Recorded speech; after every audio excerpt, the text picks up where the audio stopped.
How you doing, buddy? Okay, full disclosure. I ran out of my stash earlier today, and I had to pick the nubbins out of my grinder, and I'm fucking zooted.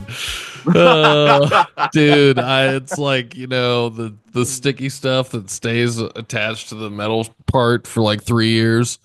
I'm just kidding. No, I'm not. Okay, I'm good, buddy. That's good. I'm I just woke up. I woke up from a nap, so I'm trying to that's just kind of how I I'm just feel. yeah, I'm just trying to feel happy. No, just super excited about the interview that we got coming up.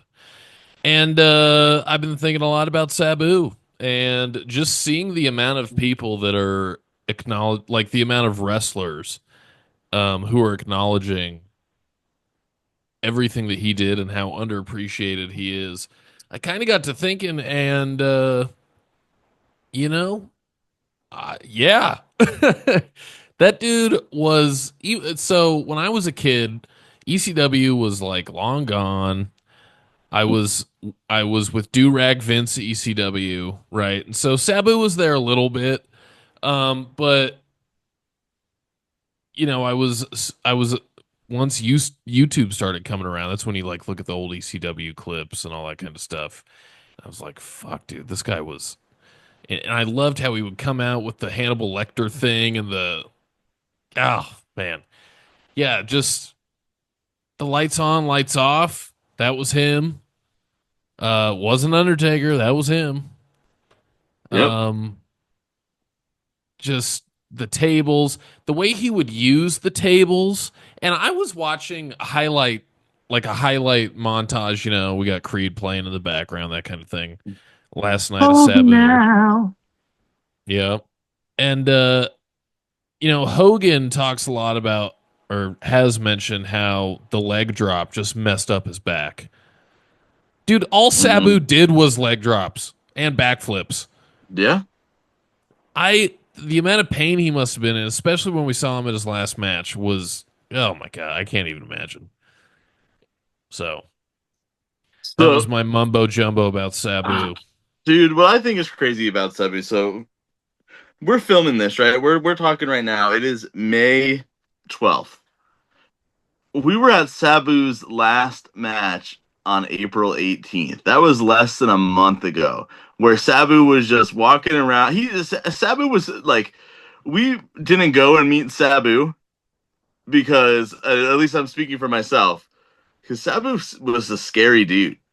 Like, and we Yeah, literally watched him just destroy his body for the fans on the 18th just to wake up early on the 19th for him to be one of the first people that are there at WrestleCon ready to meet people and do all of these crazy like meet and greets after just having an insane match. I mean, the dude has been wrestling since 1985 going to what is that 40 years?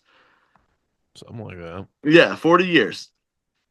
And having it being a just a dude from Staten Island, New York, to being one of the most extreme, well-known wrestlers in the last 40 years. I mean, it's just insane to me that we were there during his last match. And they did a bunch of tribute videos about that match came out yesterday, and it was kind of cool, because they did another angle of the match, because we were like, for if you didn't see our Instagram posts, we were on the TV side, right? So the camera, like, we were right behind the camera, and so I got a view of the other side, and you could clear as day see, and I'll send it to you. You could clear as day see myself and Lexi watching the match, and then you can't see Morgan, but somebody's standing in front of her, but you can Right. see you My tall ass. peeking out from the side of the person that's standing in front of you. Um, but I mean, honestly, dude, I've said it multiple times since we've been back. That match was the highlight of my WrestleMania weekend. And I don't know if it was the mystique of having Sandman there too, and then Bill Alfonso coming out and all the blood and like everything going on, but that really was the highlight of the WrestleMania weekend. And I'm so like honored to be able to say that in that weekend we saw Sabu's last match ever and John Cena's last match ever to take place at WrestleMania. Because I mean, but with that being said, Sabu and John Cena put on a phenomenal match in WWE that gets Yeah. lost in one of Sabu's last matches that ever took place at WWE. But you know, he teamed with Rob Van Dam, he teamed with Taz, Tommy Dreamer, and it's crazy how you look back at it, and while there were guys doing crazy hardcore stuff, always you had the Terry Funks, you had the Mick Foleys, you had all of these guys as ECW was building. These crazy high flying guys like the Jeff Hardys, the Rob Van Dams, the Darby Allens would not be around if Sabu did not start all of that. And even if you get like these crazy chair matches, like you look back, Sabu's crazy thing, right? With he put the chair there and he jump off the chair and roll into you. The Hardy Boys do that with each other. Matt Hardy's the chair, Jeff Hardy jumps off of him. And they've been doing that for the last 30 years. It's just the influence that Sabu has left on all of these people, despite being a scary dude, despite having all of these things saying he's not a nice guy, or maybe he is a nice guy. So many mixed stories about him. There's no doubt that he left a crazy mark on wrestling. And again, I'm just so blessed that we were able to be at the last match that he had. Dude, and that was his first match, I believe, since 2021. Yeah. So, yeah, it was super cool privilege. And last thing I'll say about Sabu before we move on to the next segment.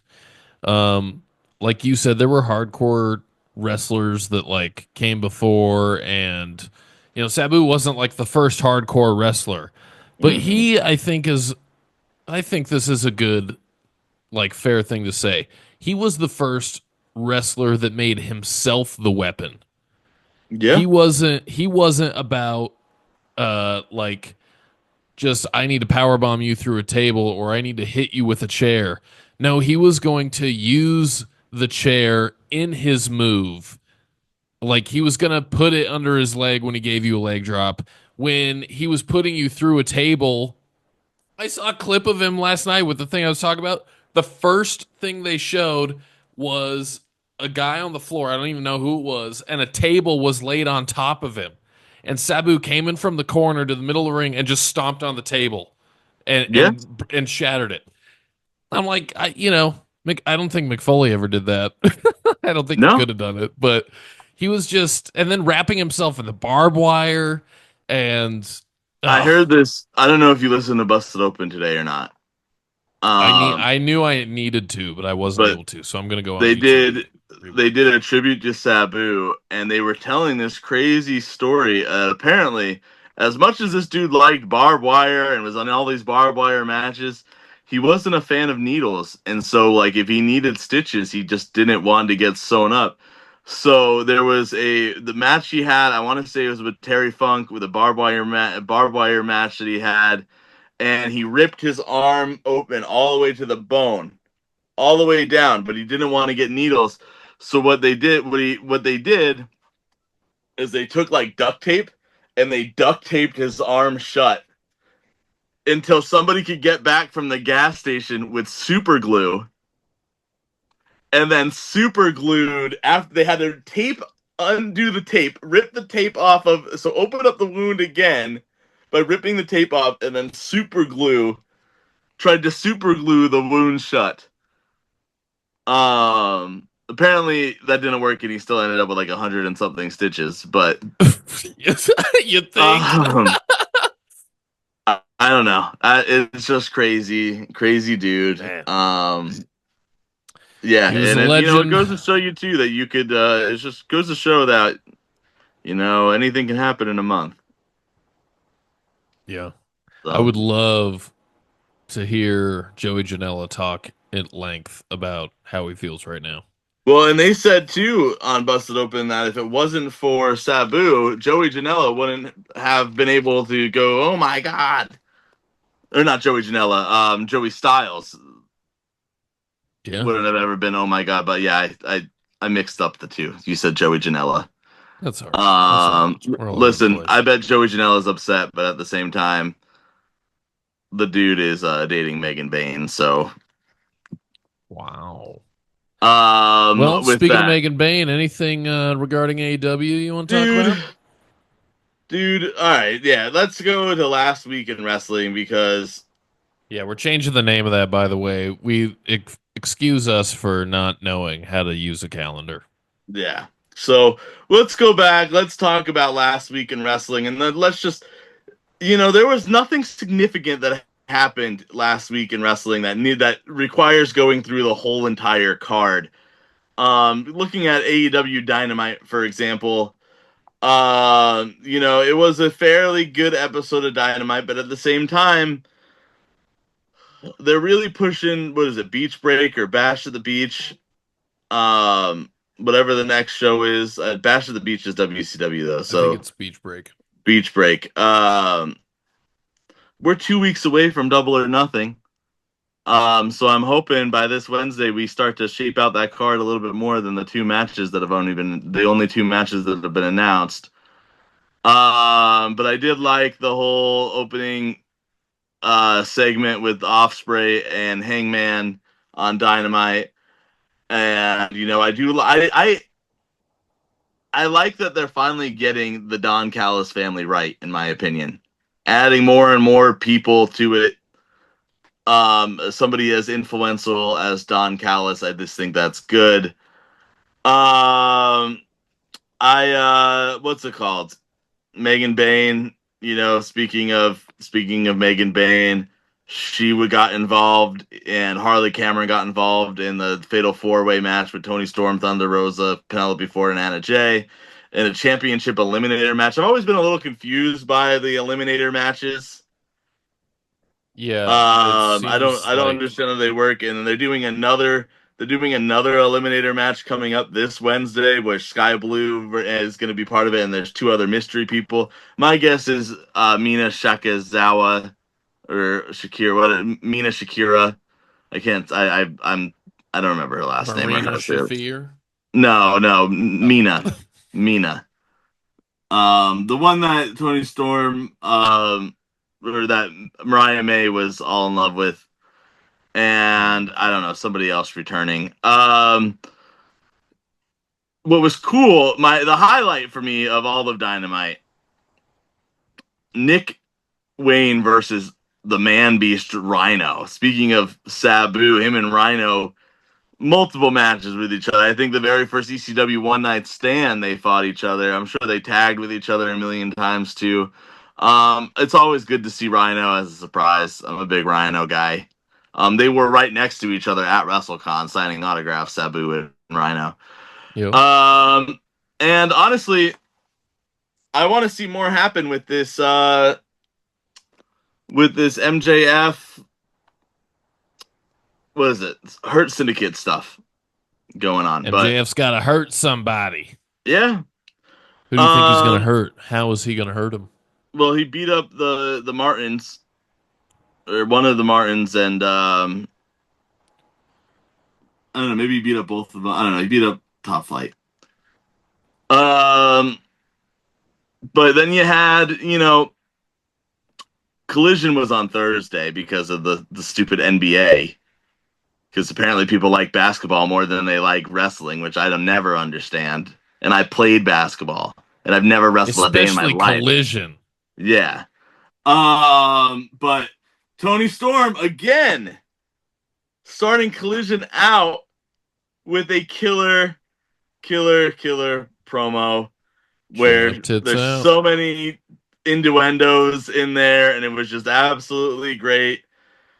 Oh, I love Tony Storm. I love Tony Storm. But other than that, you had an Anthony Bowens match. You had more. Okay, So I do want to see more with Anna Jay and Harley Cameron, Megan Bain, and Penelope Ford. I do like that story. Because I love Harley Cameron and Megan Bain. I want to see what happens there. Sky Blue's coming back next week. We already talked about that. Um, Chris Statlander defeated Willow Nightingale. We've seen them fight each other how many times now? Too many. Too many times. Which there's so much to Willow. There's so much to Stat. I mean, I just want to see. I want to see so many good things happen for both of them. And I heard that Willow's contract might be coming up soon, so I hope that I don't know. I hope that she just gets the push that she deserves. She's such a draw. I don't know. Dark Order was on after I complained about not seeing the Dark Order in forever. The Dark Order was on Collision, and they just got destroyed by Josh Alexander and Takeshka. But the highlight of all of AEW this week, which makes me so excited for Wednesday night. Who do you think, if you had to name Brock Lesnar's top 5 opponents, we're going to name Roman Reigns, John Cena, The Undertaker. Wait, Who else start would you put over. it? John Cena, Undertaker, Roman John Reigns. Cena, Okay. Undertaker, Roman Reigns. We'll go Kurt Angle, Zach Gowen.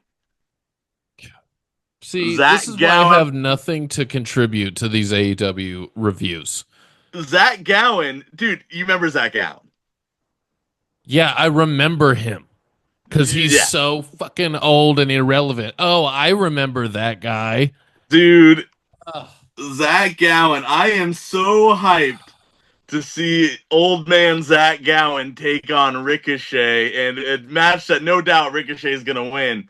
But I am so excited just to see Zach Gowen in a major ring again. I was a huge Zach Gowen fan growing up, because the dude would put himself through anything. I mean, what was he? He was a kid getting thrown downstairs. I I loved Zach Gowen as a kid growing up. I'm excited to see him. I hope that it's more than just a one-off. Um, Goldberg deserves to be number 5 before yeah, Zach Gowen. no, he Okay. doesn't. So again, Zach Gowen What? goes number Ugh, 2 after the Undertaker. Um, this is a listen, travesty listen. on this Zach podcast. Gowen, Spike Dudley, and Colin Delaney, all dudes that got taken out by Brock Lesnar. I don't know. I don't remember if Colin Delaney got taken out by Brock Lesnar, but I was a big Colin Delaney fan too. All need to become. They all need to come back in 2025. We got half the year left. I love Zach Gowen. I'm excited for Wednesday. TNA also took place on Thursday night. Wait, Nothing. no. I need to bitch a little bit about Zach Gowen. I I was rudely interrupting you talking about how lame it was. I no disrespect to Zach Gowen. I'm sure he's great. And, you know, whatever. I have no wonder. Of course they're going to move AEW for the NBA. Because who's I don't know why they're doing it though. Like why? Um, because us smelly wrestling fans love it. But they don't because a lot of people don't watch AEW. So who but I'm not trying to say that I just don't understand why we are and I say we as if like I'm a part of AEW's like, corporate, whatever, like I'm employed. But I just don't understand the need to appeal to such a niche market. Well, let me tell you this, and I'm going to clip this. AEW is delivering lately on things that I didn't think I would see in a long time, if ever again. We're getting Rhino back. We're getting Zach Gowen. That match deserves to be in the main event. Okay, I want the main event of Beach Break I know we're getting Mox and Joe, but I want Zach Gowen and Ricochet over anything else in AEW right now. I want I, Zach Gowen to be the one to take out the Death Riders because he is the strongest dude Oh my God. that has stepped foot in an AEW ring Yeah, stepped one out. foot. The strongest guy that I just think Zach Gowen still has everything, and I'm excited for Zach Gowen. And I'm hoping that that means that hey, maybe they'll do something more with it, and I get to see Zach Gowen at Double or Nothing. Zach Gowen versus John Moxley for the TNA Champion briefcase.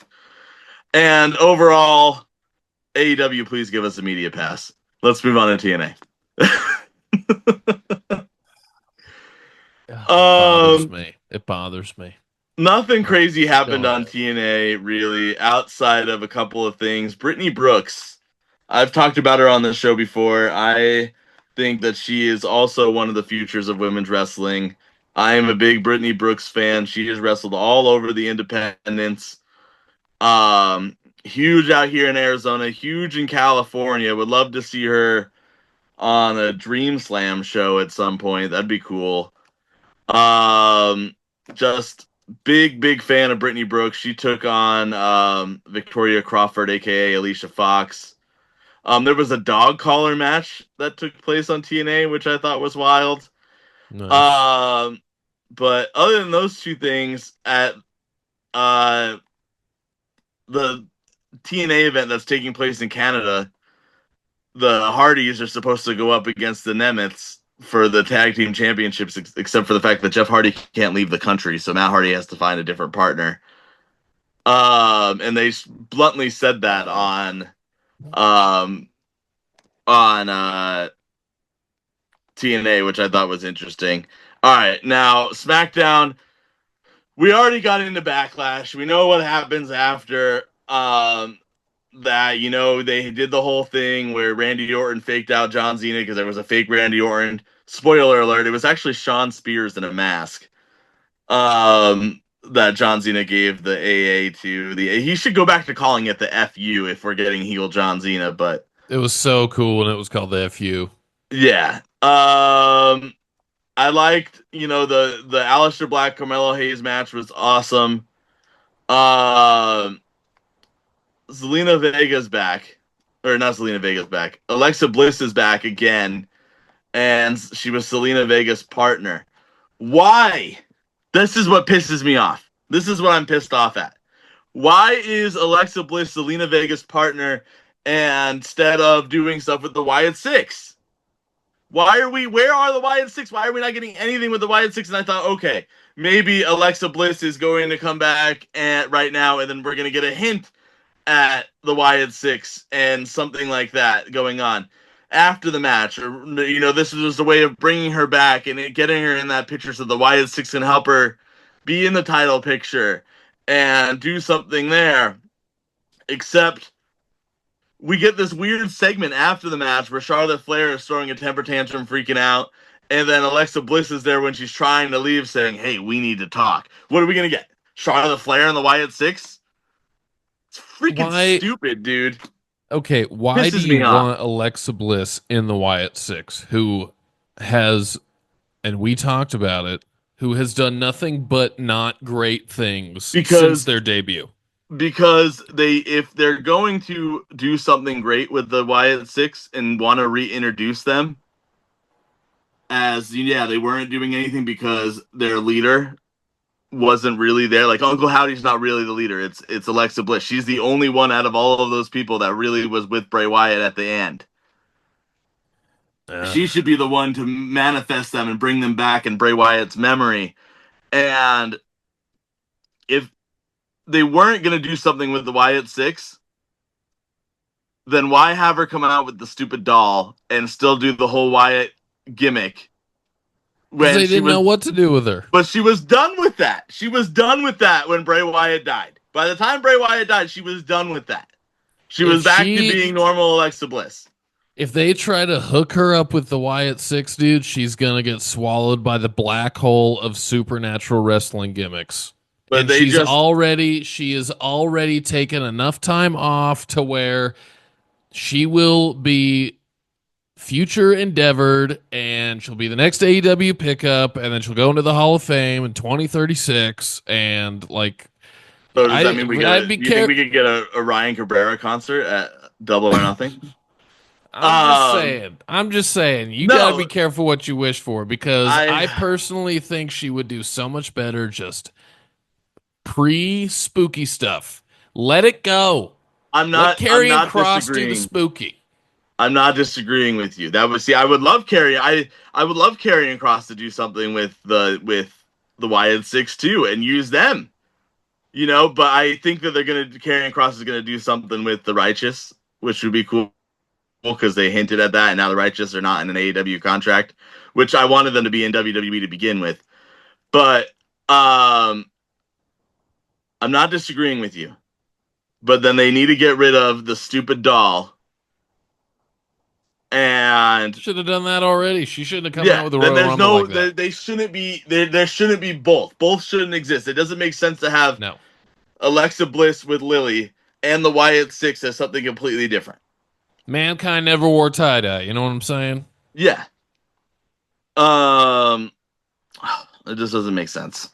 I don't know, but that was last week in wrestling. Um we'll talk a little bit of Monday Night Raw on Wednesday. If anything good Yeah. is even happening on Raw, I don't. It's the WrestleMania lull. Yeah, We got to sit in it for a little bit. and we're gearing up towards AEW's WrestleMania. And I'll say this: since we've been back from WrestleMania, there has been nothing in WWE that I have been absolutely in love with, but I have been in love with everything else, everywhere else. Hell, I even watched They clips of broke that my kid. they broke my heart at WrestleMania, and I'm Yeah, having a hard time. I'm having a rough time as a fan right now, yeah. to be John Cena honest. ruined wrestling. And I even watched clips of Josh Alexander Canadian wrestling. And I enjoyed that a lot better than what we've got in the last 2, 3 weeks on WWE. And then now we get all the jumbled pay-per-views every 3 weeks because we gotta fit in the Saudi show and we gotta fit in Money in the Bank and we gotta fit in competing with The with AEW stuff.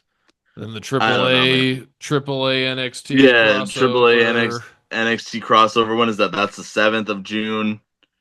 On the same weekend as the big, and that's the other thing too. They're doing that on the same weekend of the big TNA pay per view Oh, they when they're should have been partnering ahead. with TNA. So I don't know, man. They're the evil empire. They do not care. All right, buddy. Well, good shit today. Good shit today.